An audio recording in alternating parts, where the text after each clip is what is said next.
Саламатсыздарбы, назарыңыздарда өзөктүү маселе программасы, студияда Нуржан Ташполотова. Бүгүнкү биздин тема медицина тармагын электрондоштуруу.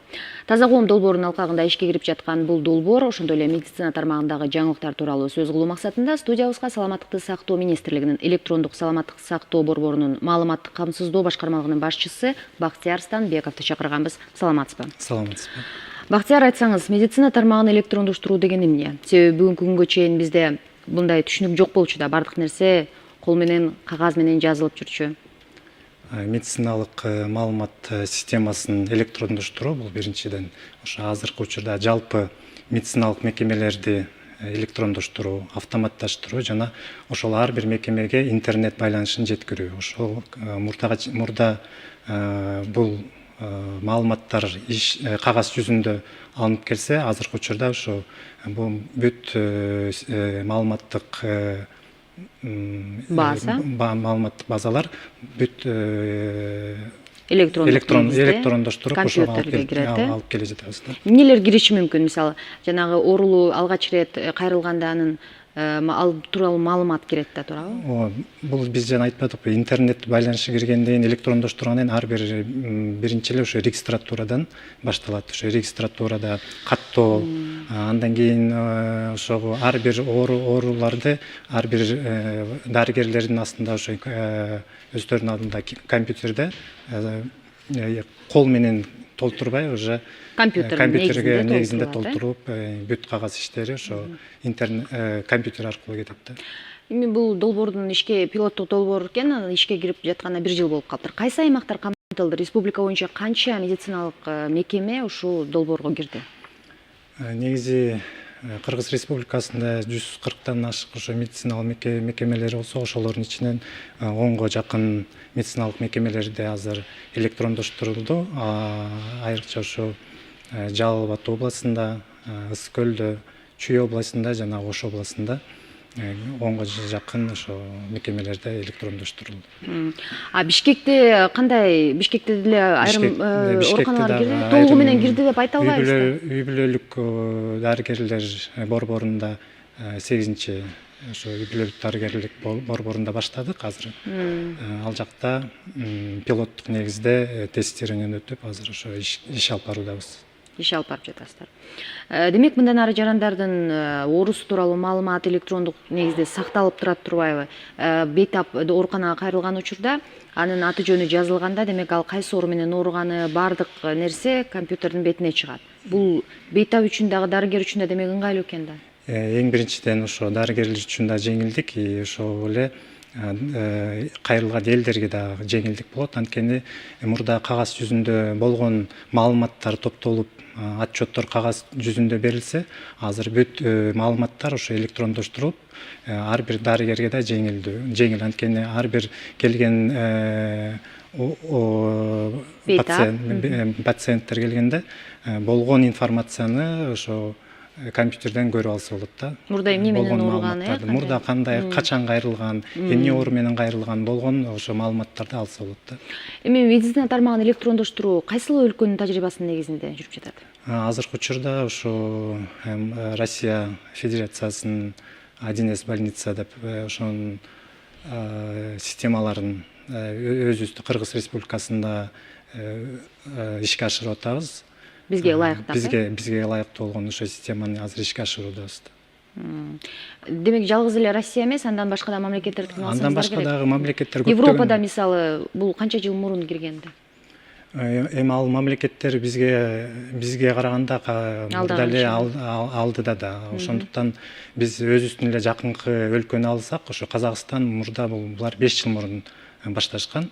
Алар да ушундай кыйынчылыктар менен 2-3 жылда ошо системаны алып кеткен да. Анткени өзүңөр билесиңер, жаңы системаны алып чыкканда сөзсүз ошо кыйынчылыктар болот, тоскоолдуктар болот. Ошого карабастан ошо жакынкы өлкөнүн дагы тажрыйбасын колдонуп атабыз. Эми бул жаңылык болуп аткандан кийин, демек, адистерди да окутуу керекпи? Сөзсүз окутуу керек. Анткени мынакей таза коом долбоорунун алкагында ошо программасынын ичинде дал ошо маалымат технологияларына басым жазылган. Ал негизи маалымат технологияларын алдыга өнүктүрүү үчүн ошол эле IT именно программисттердин деңгээлин көтөрүү, квалификациясын, ошо билимин көтөрүү биринчиден, айлык акысын көтөрүү. Ошондо биздин ошо электрондук маалымат системасы өнүгөт деп ойлойм да. Бюджет каяктан каралган? Бюджет республикалык бюджеттен каралган. Кошумча баягы жардам берген долбоорлор барбы? Кошумча эми бизгидей ошо эл аралык донорлор, уюмдар бизге колдоо көрсөтүп келет. Аларга да рахмат. Ошо мисалы компьютерлерди сатып алууда, ар кандай инфраструктураны жеткирүү боюнча көптөгөн жардам беришүүдө. Ошолордун жардамы менен азыр бүт Кыргыз Республикасынын инфраструктурасын көтөрүп жатабыз да. Планыңыздарда качан аяктап калышы мүмкүн? Негизи ушу эл аралык эксперттердин жана кеңешчилердин жардамы менен биз ошо таза коом долбоорунун алдында дорожный карта деп коет, жол картасын ошо өзүбүз медициналык системасында карап, этап менен жол картасын түзүп чыктык. Жол картада ал 4 этапка бөлүнгөн, кыска аралыкта, орто аралыкта жана узак убакытта депчи, ошо 25-жылга чейин ошо план алынып чыгылды. Ошол ичинде буюрса ишке ашырабыз деген ойдобуз. Маалымат алууда эми кайсыл мекемелер менен биргеликте иштеп атасыздар? Мисалы, жаңы төрөлгөн баланын медициналык күбөлүк алуу деген берени бар экен да, ошол тууралуу айтып берсеңиз. Демек, жаңы төрөлгөн бала ошол күндөн эле маалымат алынып баштайт экен да? Мамлекеттик каттоо кызматы жардамга келсе керек. Туура айтасыз. Бул биз негизи саламаттык министерствосы өзү эле иш алып баруу бул кыйын болот. Ошол эле мынакей Кыргыз Республикасынын астындагы мамлекеттик маалымат байланышы менен чогуу иш алып баруудабыз жана ошол эле мамлекеттик каттоо кызматтары менен чогуу биргеликте ишке алып барып жатабыз. Ошонун ишинин алкагында медициналык көбөлүк деп автоматташтырылган информационный бир системаны алып чыктык. Ал азыркы учурда бүт Кыргыз Республикасынын медициналык мекемелеринде иштеп жатат. Бүгүнкү учурда ошо азыр ЗАГСтар менен байланыш түзүлүп жатат да. Эми мурда көбөлүктү ошо төрөт бейтапканасында жазылып, анан алар ЗАГСка барып, ушундай көптөгөн кыйынчылыктар болчу да. Азыр эми ошо интеграция кылып байланыш түзүлдү да. Эми буюрса ошо төрөт бейтапканасында эле ошо ордунан медициналык көбөлүктөрдү алууга мүмкүнчүлүк ачылат да. Демек, ошол мамлекеттик каттоо кызматынан эмес, саламаттык сактоо министринин алдындагы ооруканадан алса болот деген да.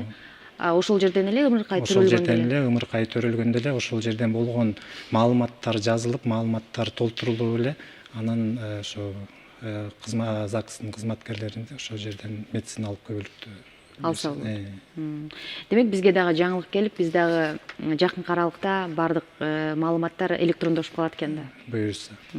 Анда сизге рахмат, бүгүн убактыңызды бөлүп бизге кызыктуу маек куруп бергениңиз үчүн. Урматтуу теле көрүүчүлөр, эфирде өзөктүү маселе программасы болду. Бүгүн биз таза коом долбоорунун алкагында ишке ашып жаткан медицина тармагын электрондоштуруу темасы менен тууралуу сөз кылдык. Бүгүнкү студиянын мейманы Саламаттыкты сактоо министрлигинин электрондук саламаттык сактоо борборунун маалыматтык камсыздоо башкармалыгынын башчысы Бактияр Станбеков болду. Ала 24 каналынан алыстабаңыздар.